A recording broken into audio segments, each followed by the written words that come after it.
Hey, there you are. How are How are you? you? I am I am great. wonderful. I'm going to share my screen. Okay. Let me see here. Okay, can you see all that? Yep, you're good. All righty. So you are all set. You got some people coming in the room, so you can get started whenever you're ready. Awesome. All right. Well, my name is Richard Harmer. I am a certified crisis communication consultant. I've been working with churches and ministries for over 15 years now, particularly in communications and in crisis management. I also work with sports teams, athletes, and celebrities. So you may have heard about the Dallas Mavericks crisis of 2018. I led that crisis and helped them through. I was fortunate enough to work with Mark Cuban, and the wonderful Sid Marshall, who is the CEO of the Dallas Mavericks. So, I want to talk to you today a little bit about crisis. Now, there's a lot to it, but I want to basically just kind of go through and give you guys some information that you can take home with you right away. So, how to communicate through a crisis is something that you're going to learn, and how to prevent a crisis. So, first of all, what defines a crisis? So, any issue, problem, or disruption in daily operations which triggers negative stakeholder reactions that can adversely impact the church's reputation and financial strength. Once again, that's any issue, problem, or disruption in daily operations which triggers negative stakeholder reactions that can adversely impact the church's reputation and financial strength. Keep that in mind as we're talking through all of this. So, we all get busy in our day to day lives. And, I love this slide here because it's Henry Kissinger, the former U.S. Secretary of State. There cannot be a crisis next week. My schedule is already full. Well, too bad. Guess what? You might have a crisis next week. Whether your schedule is full or not, you have to deal with it. A crisis can disrupt anything from income to regular cash flow to full blown operations. It can affect jobs. It can affect morale and productivity. Your church, the attrition for volunteers and the people that attend your church. It can also hurt and disrupt church development. And it can have an effect on competitive strength. So, each church within a certain community has other churches that they are, we're going to say, competing against. In the kingdom, I don't like to use that word competing, but the reality is people have a choice of churches that they want to attend. So a crisis can ultimately hurt your competitive strength in your community. And you can also have a loss of community. In other words, people will feel a sense of abandonment sometimes because their home church has now, well, let them down. Government intervention can come by, especially if it's a white collar or fraud, legal action from lawyers, from lawsuits, from things that have happened. Mistrust in leadership or pastors is usually 100% of the time the case. Employee attrition and recruiting problems. You have to, in if we look at the church like a business, your ability to recruit great people is ultimately how you're going to grow this church, how are you going to grow your ministry. Who is the type of person that you want in particular positions? You don't want to have a crisis be the fault of not being able to get in good people. So my guiding principle and our guiding principles of management, it is easier and cheaper to prepare and prevent than it is to repair and repent. That's my guiding principle. How can we prevent and prepare for a crisis versus deal with it after the crisis has happened? Stephen Covey once said, if you don't choose to do it in leadership time up front, you do it in a crisis management time down the road. Think about that. First of all, A crisis is usually a symptom of a larger culture issue. What I really mean by that is, so every crisis that I've usually gone into, or that I have gone into, usually there's a deeper issue going on. So the crisis, although that's the thing that went public, it's usually, if you dig down far enough, you can find other culture issues. Okay, because I promise you, checks and balances weren't in place. Accountability. People weren't taking responsibility for their own actions. So we have to sort of think about a crisis as just the tip of the iceberg on a deeper culture issue. If you have a deeper culture issue, you will have other crises, big or small, come down the road. And it could affect you in any area or any sector of the church. And here's the thing about culture and crises: it doesn't matter how big the church is. That has nothing to do with anything. You could have a church of 50, you could have a church of 20, you could have a church of 2,000 or 10,000. It doesn't really matter when it comes to this, right? Think about that just a second. If you have a crisis that involves a youth pastor and you only have, 50 people in your congregation, that is, it has a much larger effect percentage wise, right? Because if you think about it, that effect is only one person, and you know what, it could affect the entire team. It could affect the entire church itself. So, don't think of this as just for large churches. This is completely scalable to any size church or ministry. So, what is our goals of crisis management? Prevention, if possible. We want to take care of the health and welfare of our people, because that's what we're here for anyway, right? That's why we have a church. It's to take care of the health and welfare of our people. Obviously, safety and security is a big deal. We want to contain the crisis if possible. So we don't want it to go outside to other departments or other employees, because they can be affected even indirectly in large ways. Crises usually have a ripple effect. So how much can you contain it? Minimize the financial impact. So this is a big one for churches. Obviously, we want to be good stewards of the dollar. So every dollar that we get in, we want to make sure that we hold tight, that we hold close, right? So minimizing the financial impact is a huge goal for crisis management.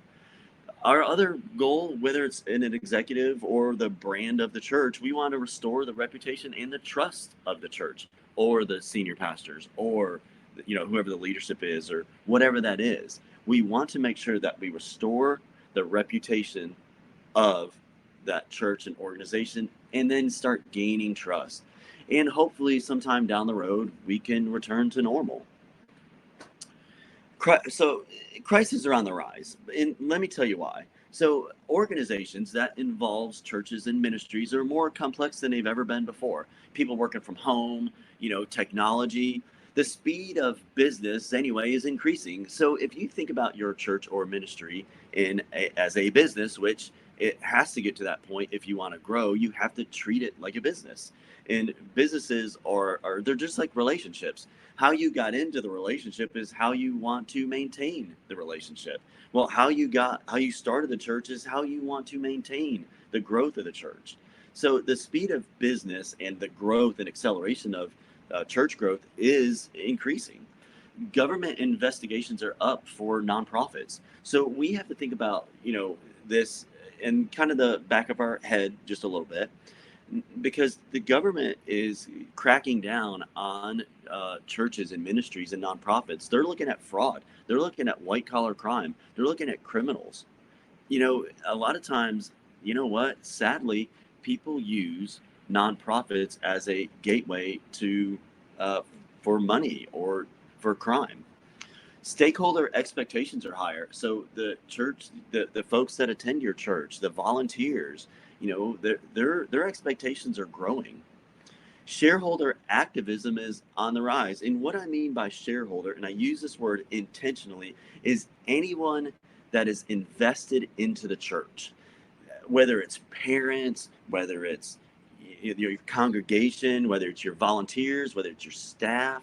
It doesn't really matter. That word shareholder is not just confined to a Fortune 500 company. It is truly anyone that is investing in you, investing in the church. More willingness to sue.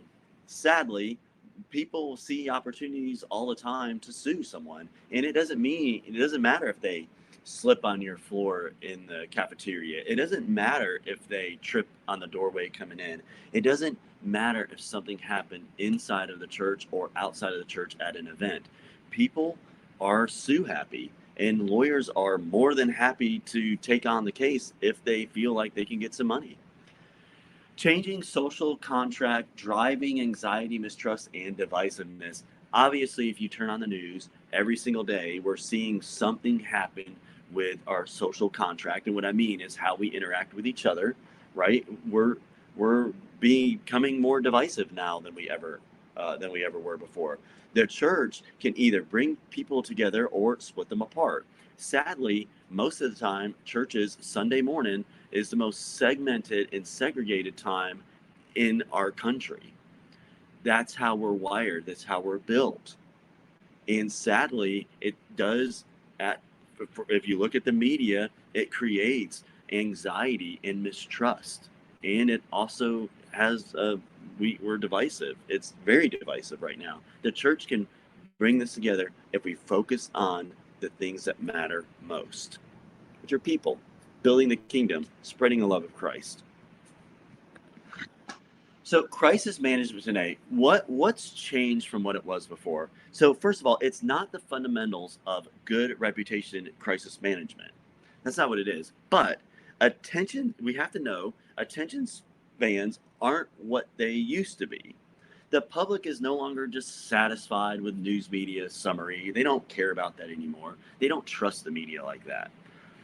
The the decisions communication must be faster. So there's an expectation because of the technology, because of everything that we do and how we operate today, that, you know what, we need to get these messages out much faster. We'll get to that in just a second. Public and stakeholders want more, and they want it from you right now.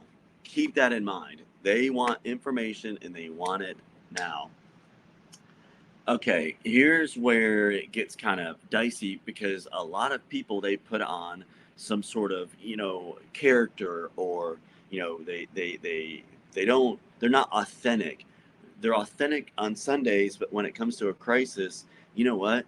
You have to be genuine and you have to be authentic. So the people, the stakeholders, and the people that are invested in the church, the shareholders, they want authentic answers and two-way engagement, not corporate speak. That's not tolerated today. And okay, so I'm going to use the word corporate speak, right? This is what happens when a crisis happens inside of a church. You'll have a senior leader come up there with a tie, with a button up tie, and try to explain away to the congregation what happened, or to the media, or to the staff. It doesn't matter. This corporate talk doesn't work. We need humility. We need authenticity. We need that person to be genuinely caring about the victims, about the crisis, about what happened.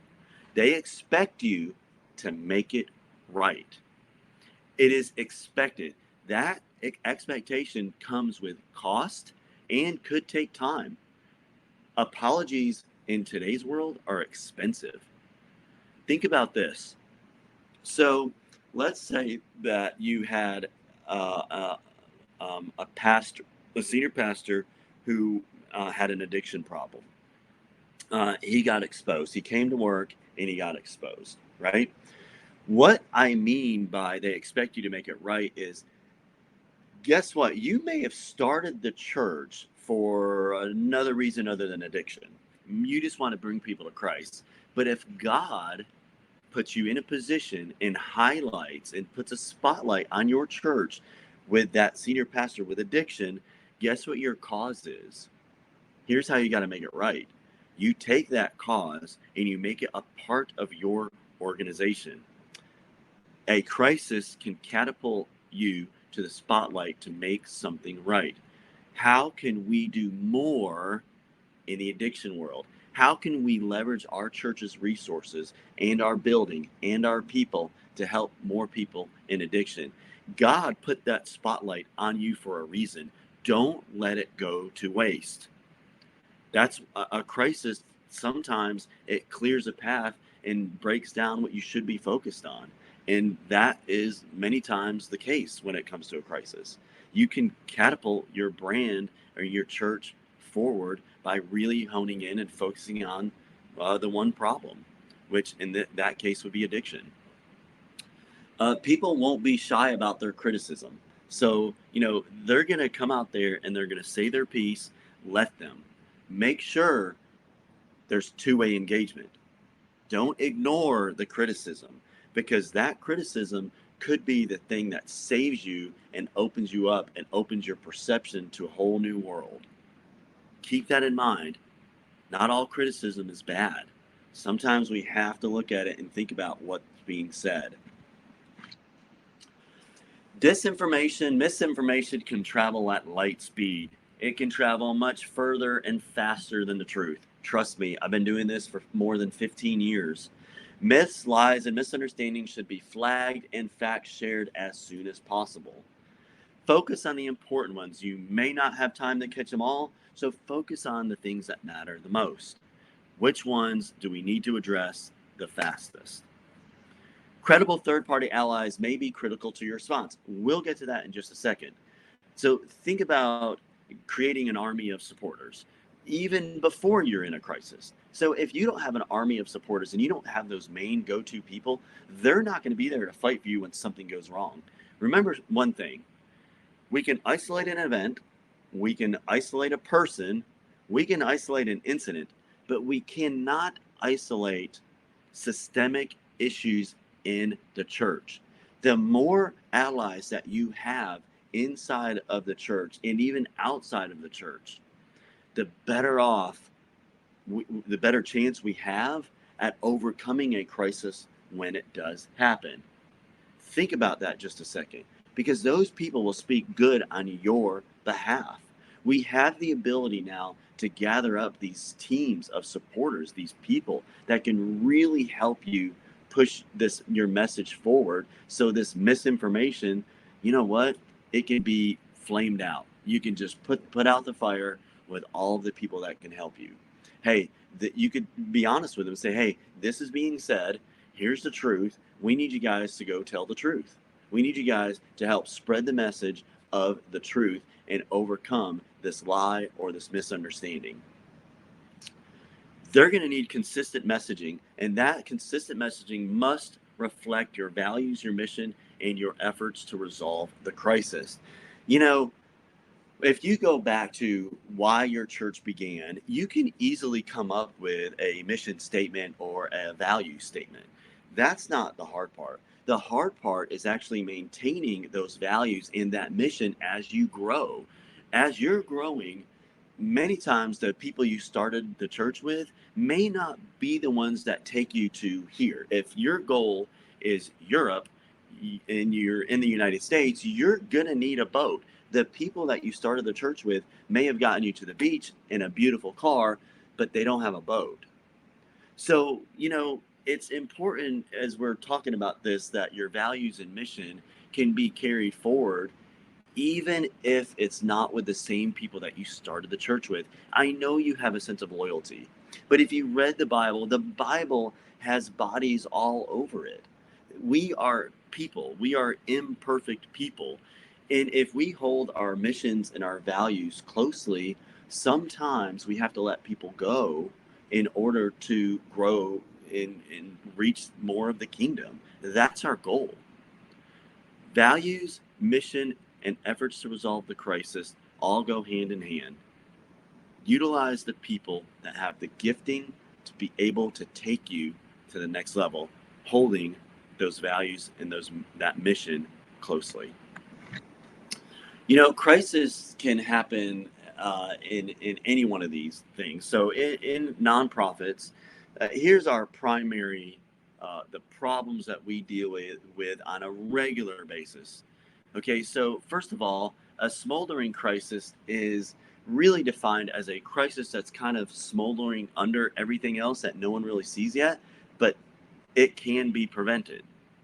A smoldering crisis with a good culture can be prevented nearly 100% of the time. If it's caught early enough, you'll be able to take care of it and put out the fire. A sudden crisis happens just 27% of the time. So it's less than a third percent of the time. So here are some of the top things that, really we kind of focus on is how crises happen. So catastrophes, natural catastrophes happen all the time. It depends where you are in the country, but they can happen. Cybercrime, this one keeps ticking up every single day. So when it comes to donations, when it comes to breaking into emails and all that other stuff, cybercrime is growing in churches and ministries. Defects and recalls, it could be children's toys, it could be, chairs, it could be things that anyone's, uses inside of the church. So defects and recalls do happen. That can cause a crisis. So discrimination, that's nearly 12%. Believe it or not, that's a number that continues to uh, be more prominent inside of the church. And here's really why it's not as high in the church as it is in general society. Churches tend to gather amongst their own cultures, right? And that's just the reality of what we're dealing with. And most of the time, a church is actually a safe place for anyone to go to. So think about that. If the church is really safe and people feel safe inside of the church, you're going to have less discrimination because they're all here for one purpose. That's for God. That is to spread the gospel of Christ. Environmental damage, executive dismissal, that actually is quite that one's growing too. Labor disputes, so employee issues, that's a big one. It's a small number of how it happens, but that has a big effect and can even have lawsuits and legal action. Mismanagement of funds, mismanagement of programs, mismanagement of ministries. Sexual harassment, this is a big one. This one happens a lot, and these ones tend to get the biggest megaphone. Whistleblowers in white collar crime and then other. So white collar crime is still a big one. We have people pocketing money in which they shouldn't and using church funds for, other things that they shouldn't be using them for. And it happens all the time. Once again, sudden versus smoldering crisis. 78% of the time, back in 2015, 78% of the time, a crisis was smoldering. And you could see the numbers are pretty consistent, 78, 68, 71, 67. So you can assume 70% of the time, a crisis is smoldering. You can do something about it. You have to be able to monitor. We'll get to that in a little bit. You have to be able to make sure that you understand the culture of your organization to stop these smoldering crises from happening. Because you know what? You can easily put them out if you address them and you don't deny that things are happening.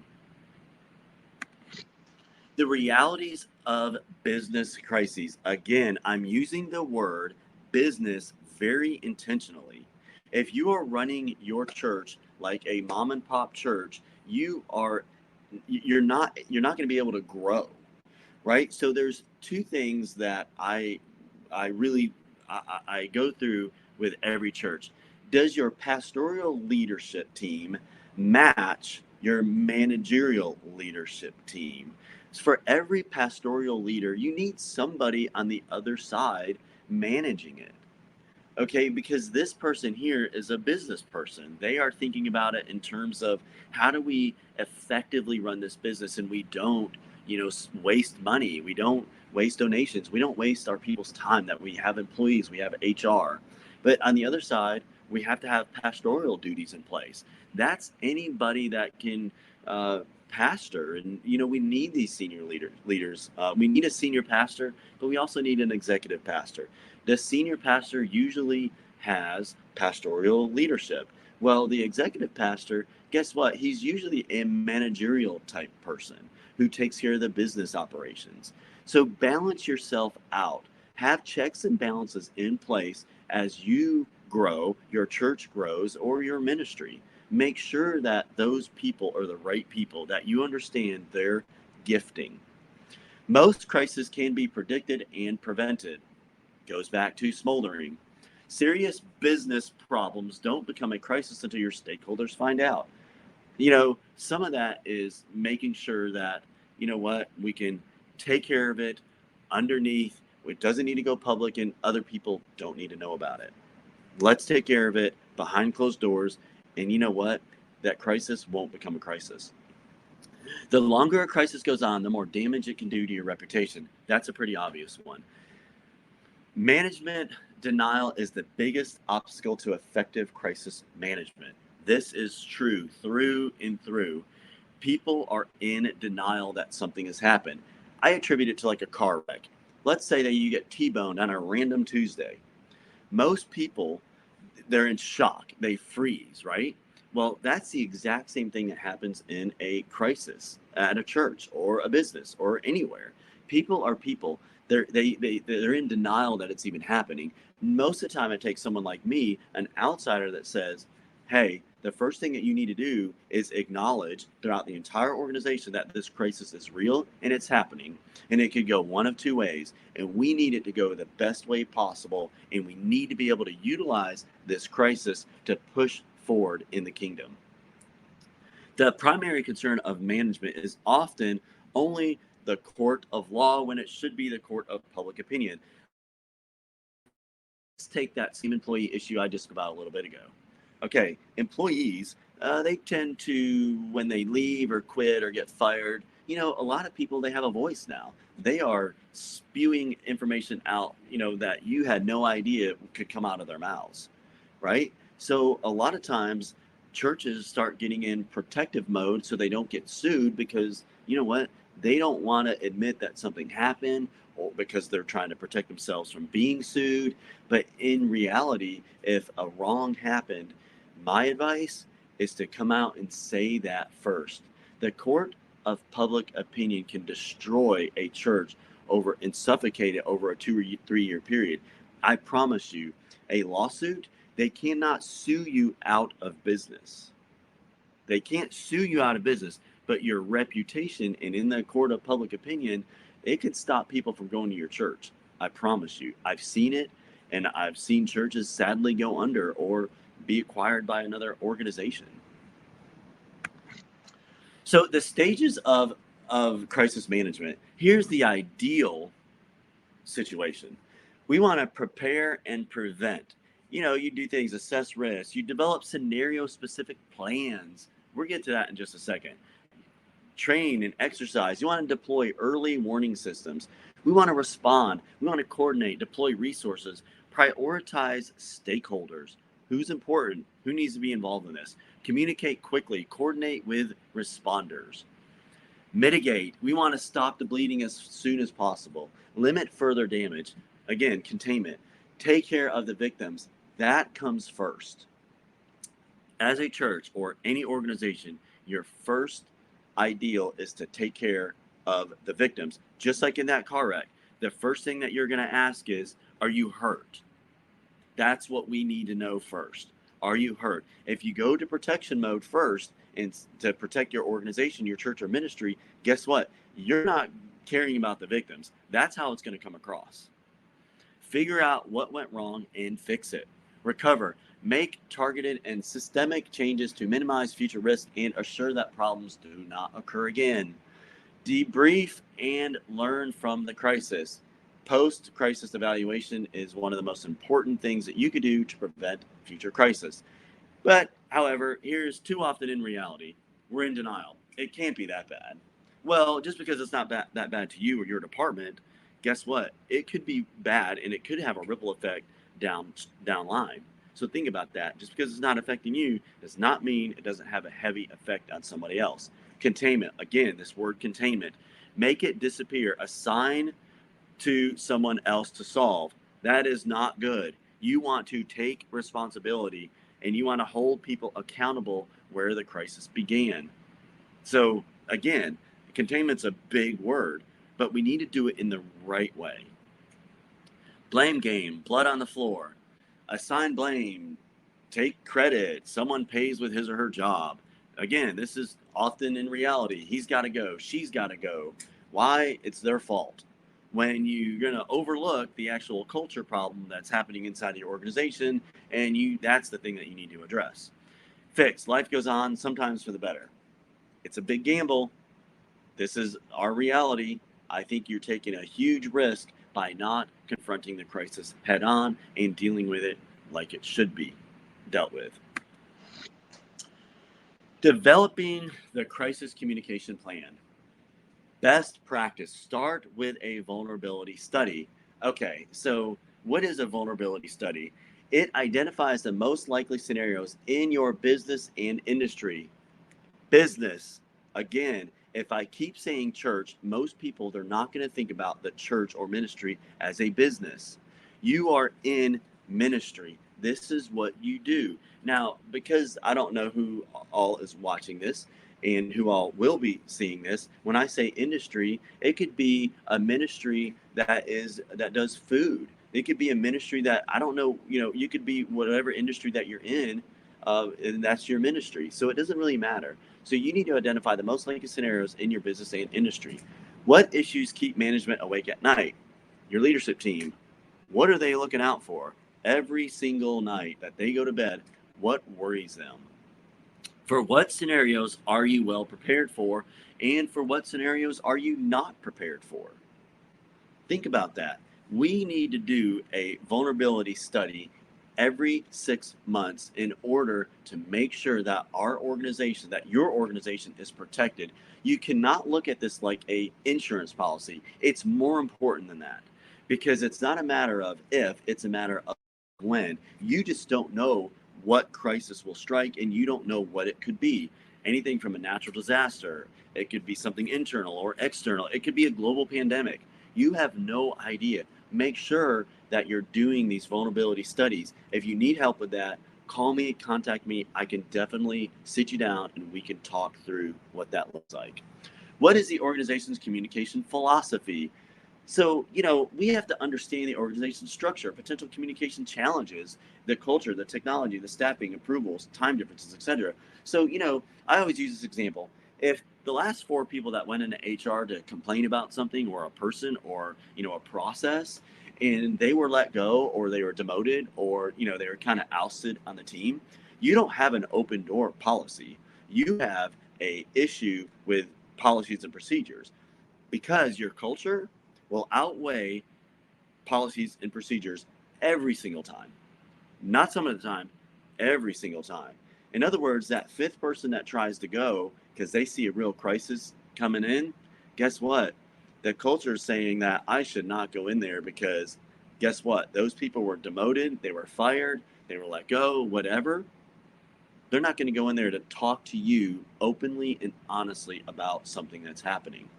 So make sure that your culture, your technology, your staffing, your approvals, and your time differences all match up. Figure out what your organization's communication philosophy is. Who will manage the crisis and where? Who is on the crisis team? Do you even have a crisis team? Who is in charge? Do we have a leader? When I say leader, most people will say, okay, well, we have our senior pastor. Depending on the crisis, the senior pastor and even the executive pastor should be the last line of defense. In other words, if you have a crisis involving, something, with say funds, with misappropriation of funds within the church, the senior pastor coming out first and saying something is not a good idea. Here's why. Who else is behind him in case it goes bad? Nobody. He's the face of the organization. He needs to be put out there at the last possible, he's the last line of defense. Think about it like that. Your senior pastor is the last line of defense when something truly goes wrong, unless it involves the senior pastor. The executive pastor, more likely, but I would have somebody else inside of the organization, a high-ranking official who can come and speak for the organization, that, if it goes wrong, we still have these other leaders behind us. So who is in charge? Assign that person. Where will the crisis team meet? Sometimes, depending on the crisis, it's not always at the church or at the ministry or in the offices. Sometimes you have to be able to meet outside of that. That happened with a church in 2020 where there was a threat inside of the church, and I dealt with it for about 2 months. We had to deal with letting the senior pastor go, letting board members go, and you know what? We couldn't meet inside of the church. We had to actually meet outside of the church. Who is watching? Keep that in mind. There's always a fly on the wall. There's always going to be somebody in there to leak information. Keep the information to those right there. People have husbands and wives and children and friends that they confide in, right? So that's what I mean by watching. Who is responsible for what? Now, this is a big one because most of the time people will assemble these teams, but no one actually knows what they're doing. So make sure that you assign roles and responsibilities to these people on this team. It doesn't have to be a team of 20, it could be a team of 5. It could be department heads. It could be the senior leaders. It can have a volunteer in there. Have those people be trusted individuals that you can have on your crisis team. Crisis communication teams. Assign a team leader, assign writers. We need a digital designer. We need web developers. We need audio and video producers. We need social media managers and online communicators. We need a liaison to the main crisis team. In other words, sometimes I'm brought in as a liaison. Sometimes I'm the person in between everyone else and the crisis team because someone's got to get information. And sometimes the people, depending on who's on the team, guess what? The employees may have a hard time going to some of those people, to being open and being honest with them. So think about that. Think about having a liaison to the main crisis team. And I can explain, why do you need a writers? Well, you may have to send out a message. A digital designer, we may have to do something on social media. Web developers, that we may have to put something on the front part of your website. Make sure that those people are available. We may have to record videos or audio. We need social media people to be on standby to monitor and communicate with these people. Remember, two-way engagement. People are going to want answers. They're going to want them quickly. Make sure those people are part of your crisis team. The communication strategy, it's a loop, if you will, right? It's the pre-crisis: predict, prepare, prevent. We react, respond, act, and communicate. Act, recover, rebuild relationships, learn. Okay? You see how it's just a cycle? Keep that cycle simple. Okay? Think about it. What can we predict? Well, prediction can come with scenario planning and vulnerability studies. Prepare. How do you prepare for that stuff? Prevent. How can we prevent it? Make sure you know how to react, respond, and act, communicate the messaging. Resolve. Immediate primary threats. Don't underestimate the time it will take to uncover all of the facts and determine how to resolve all the issues. Avoid over-promising on timelines. This is a big deal because a lot of people will say, I thought this was going to be over with by then. Be careful about that. If anything, make sure that you give it time to recover, whatever that recovery looks like. Allow time to assess the magnitude of the problem, define potential solutions. This is a big one. So sometimes you have to respond right away. Sometimes you can just say, okay, we'll make a blanket statement right now. We'll address the victims, but then let's figure out how big this problem is.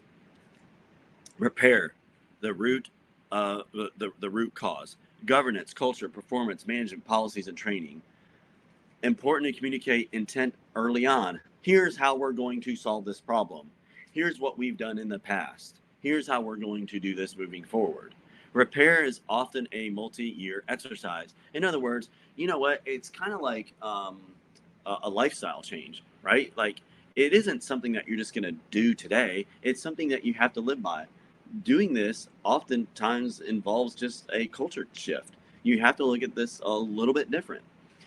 Restore the organization over time. Seeds of recovery should be planted early. Don't wait till the dust settles. Start restoring the organization little by little, and you'll see what the crisis has opened up for you because it can open up new doors, and plant those seeds early on by addressing, say, addiction. All right, employee communication during a crisis. This is arguably the most important thing that you need to do. This is often forgotten in the heat of a crisis. In other words, you have these people that are working for you, that are doing God's work daily on your behalf, working inside of your church, and you forget to communicate with them. That's not good. Employees are the brand ambassadors or brand critics. So they can say, yeah, this is true. This has been happening for years. This has been happening since day one. It's been happening since that's not good. We need those employees as brand and church ambassadors. We need them speaking for you, on your behalf. They don't have to be the spokesperson of the company.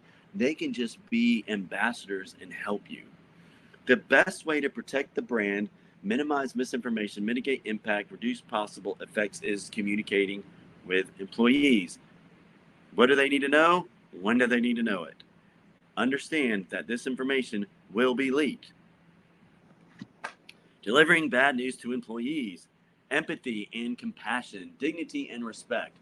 Don't forget about the optics of how things look.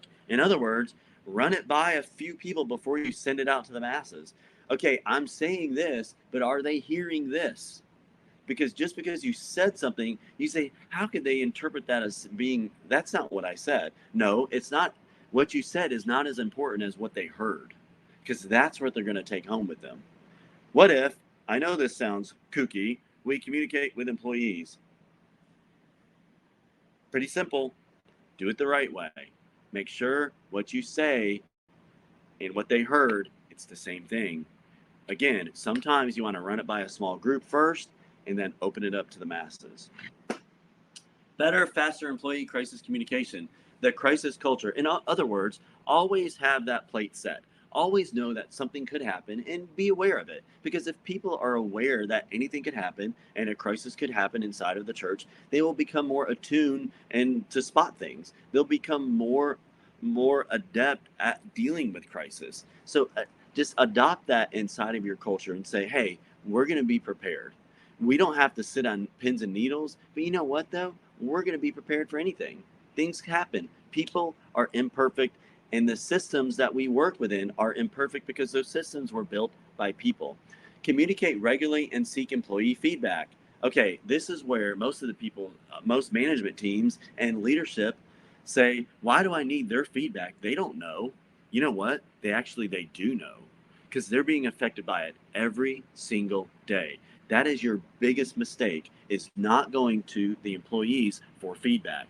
Set up internal channels in advance. In other words, hey, if you guys don't have an internal channel set up to be able to communicate with the inside, you need to go ahead and set that up. But you should have one anyway, whether it's Slack, whether it's an internal email system, it doesn't matter what it is, or an internal chat system. Set up those channels in advance. Move quickly. Do not delay. Keep things moving through the organization. And it doesn't matter if you have 20 people or 600 people. It doesn't matter. It doesn't matter if you have 5 people. Make sure that everyone is in the same room. You communicate regularly and your message is clear. Do it quickly. Tell employees first and anticipate their questions. You know what? Here's another thing. Employees may have questions that you didn't think about. You know what? That is something that we need to address. That's a great question. It may not be something that you even thought about. Be prepared for information to go viral at any moment. Once again, when you release information to the employees, at any moment, it's going to get leaked. We have no idea when. We have no idea to whom. Use every communication channel available. It doesn't matter if it's video, in person, which I recommend in person more than anything else, email, it doesn't matter. Audio, use every communication channel available to get your message out clear, so it's clear. Better, faster employee crisis communication. Make social media your ally. Be brief and consistent. Manage information overload. In other words, don't give them everything and tell all, and because there's some information that, you know what, they just need the highlights. We just need this information going out there. Empathy is a must, no matter what. If it's a catastrophe, a global pandemic, something that happened in the youth ministry, everything needs to have empathy when it comes to people. Train actively and regularly. I recommend going through, at least once a year or every 6 months, depending on your turnover. You should go through some active and regular and training on a regular basis so people understand what to do when a crisis happens, and so they're better prepared.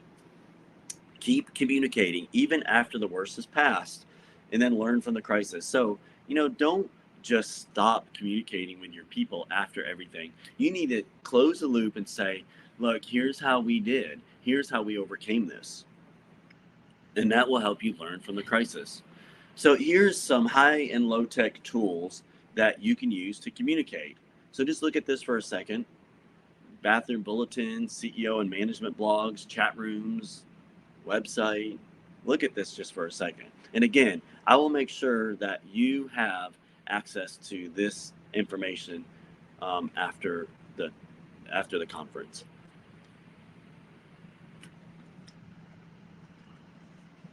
One of the things that we really want to focus on is, how does your people communicate with each other? Most of the time, in today's world, it could vary from text messages to emails, to group me through various apps. We don't really know, and the reality is you need to get down in the trenches and understand how your people communicate. So if they like newsletters and daily bulletins, give it to them. If they like, push desktop notifications, do it that way. Figure out how they communicate and how they want to receive messages. Leverage technology. So 24/7 access needed for emergency plans and notifications, incident reporting, crisis management communication plans, forms and checklists, department recovery plans, IT disaster recovery plans, and key contacts. So leverage technology any chance that you can, okay? Because at the end of the day, we are in an advanced technological world in which we communicate. We use these tools to communicate. Technology did not make communicating better. It made it easier, but it didn't make it better. So use the tools that are at our disposal today in technology so you can communicate effectively. Think about this, write this stuff down, make sure you have everything. And after this, I'm willing to give a free 1 hour consultation to assess your communication, how you guys are doing your culture. So, let's talk about that. I want to open up that door. I'm willing just to give you guys that hour, that free hour, just to consult with me, and I can even come out to your church or ministry, and we can come and look at some things to make sure that you're doing okay from the technology side and from the communication side, so we can prevent a future crisis to happen. Social. Oh man, the social media part. Okay, here's the thing. How are we doing on time? Social media can prevent a crisis, be the crisis, cause a crisis, inflame a crisis, and mitigate a crisis.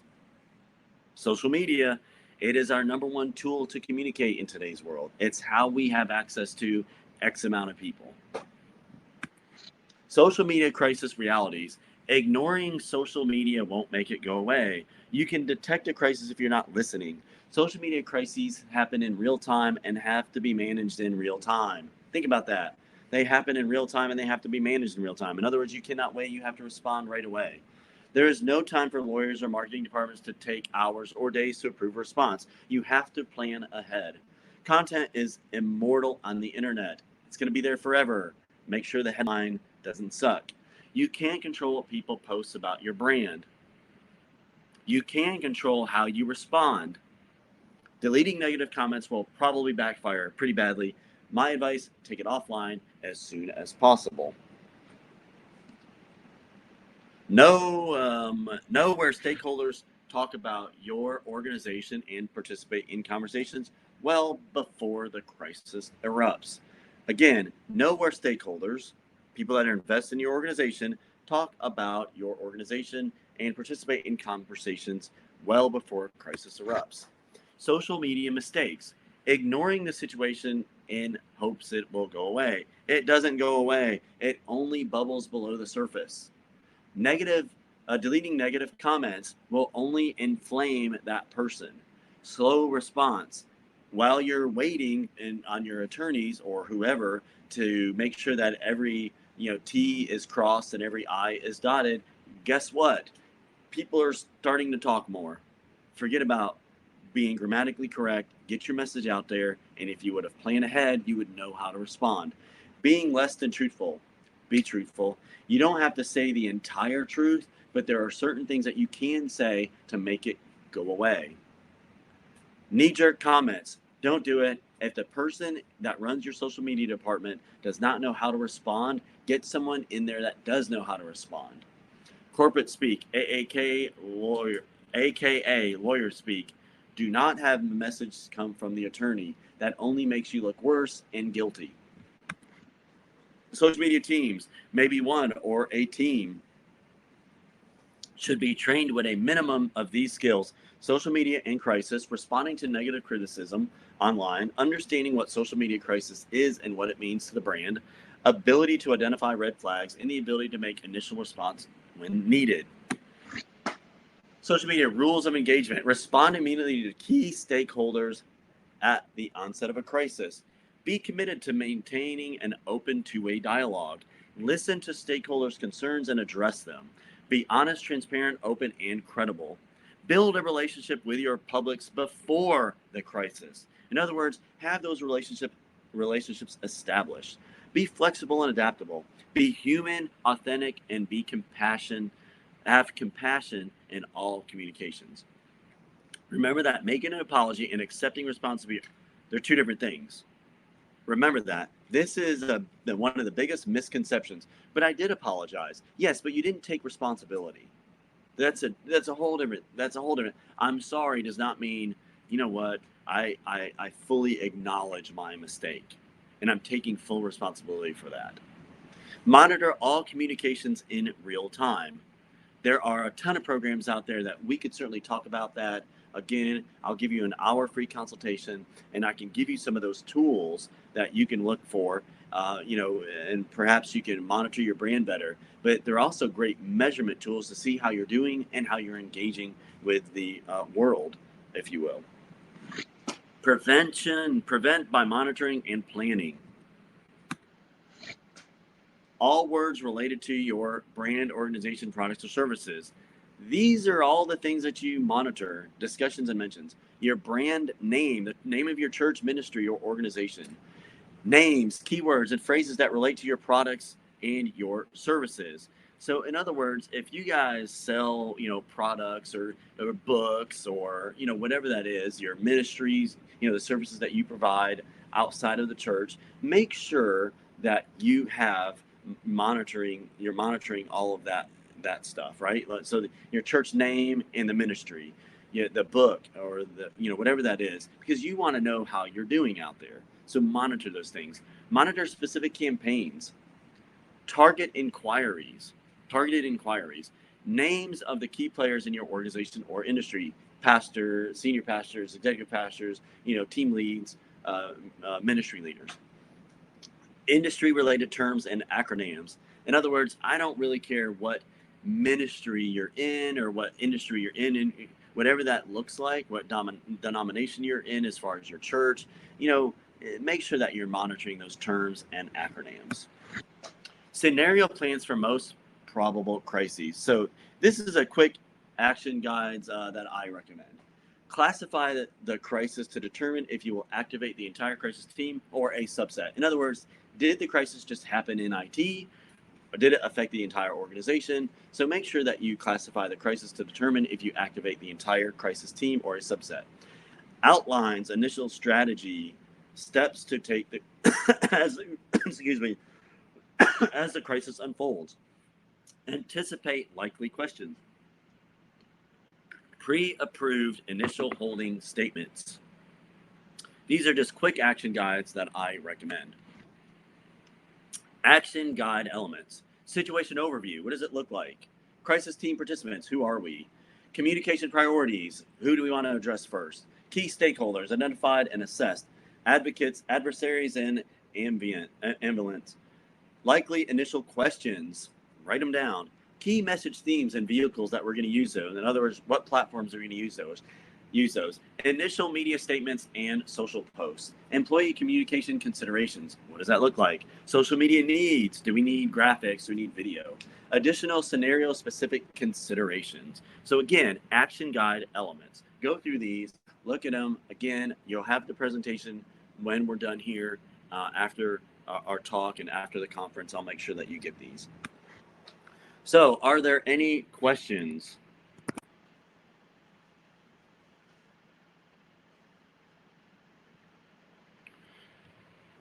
All right, I'm going to turn off my screen here. All right, so let me go through. So can I hear anybody? All right.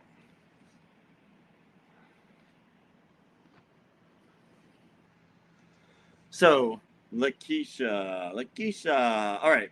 So I'm going to just go through these one-on-one. Okay. So does the crisis team remain at all times, or do you create one depending on the issue? No, you should have a crisis team assembled at all times. In other words, even if it's a loosely subset of people in each department head, who do you trust? Who has organization information? You want people that you trust and have been at the organization that understand the culture. You also want to make sure that there are people on standby to say, hey, if you're on our crisis team, we want to be able to call you and say, hey, this is happening, and we can't say anything right at this second, but let's plan as we move forward. And it doesn't matter if it's a tornado or something has happened inside of the organization. So you always want to have a crisis team on standby. Okay, Miss Green. Yes, I would like to call you for a virtual consultation. Awesome. I will make sure that you have my information. LaKesha, all right. Well, of course. Consultation anytime. Yep. Yes, my church needs this information. Good question. Let me see here. I know many churches need this information.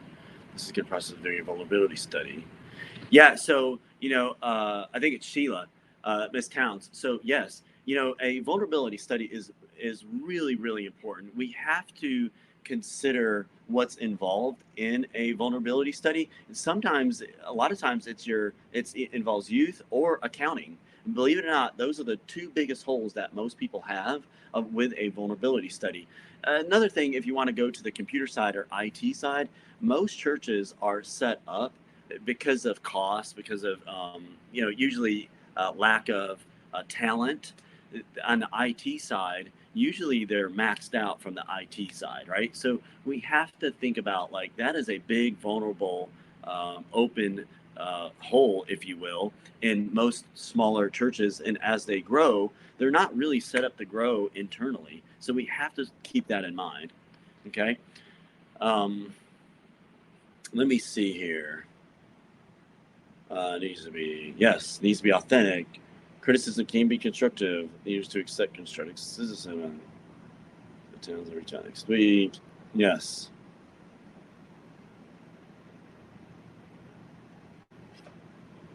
Okay. Is there anything else? So Sheila, you mentioned conducting the study without the pastor involvement. That depends. I would actually have the senior pastor involved, usually in a vulnerability study, because unless there's something that could be happening that you feel there's a smoldering crisis there, I would still have the senior leaders involved on the vulnerability study.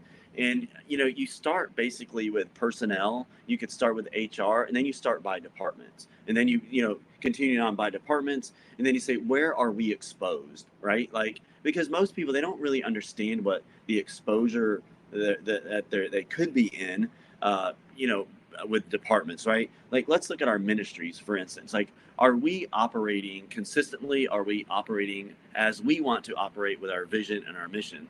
Are we exposed with our people? Are we doing background checks? Do we have the right people involved at the youth side? Do we have the right volunteers? Are we doing background checks on the volunteers? So where are we exposed? And most of the time, it has to do with the obvious: volunteers, youth ministry, and accounting. Okay, was there anything else?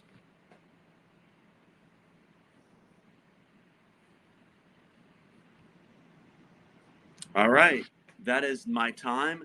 Thank you all so very much for having me. LaKesha, great event. Thank you so very much for having me. I'm so grateful, and I hope that you all took something away from this. Really, just contact me. Again, I don't mind doing a call. We can just set up a call or whatever that looks like, and I'll make sure that you get my information. Thank you so much.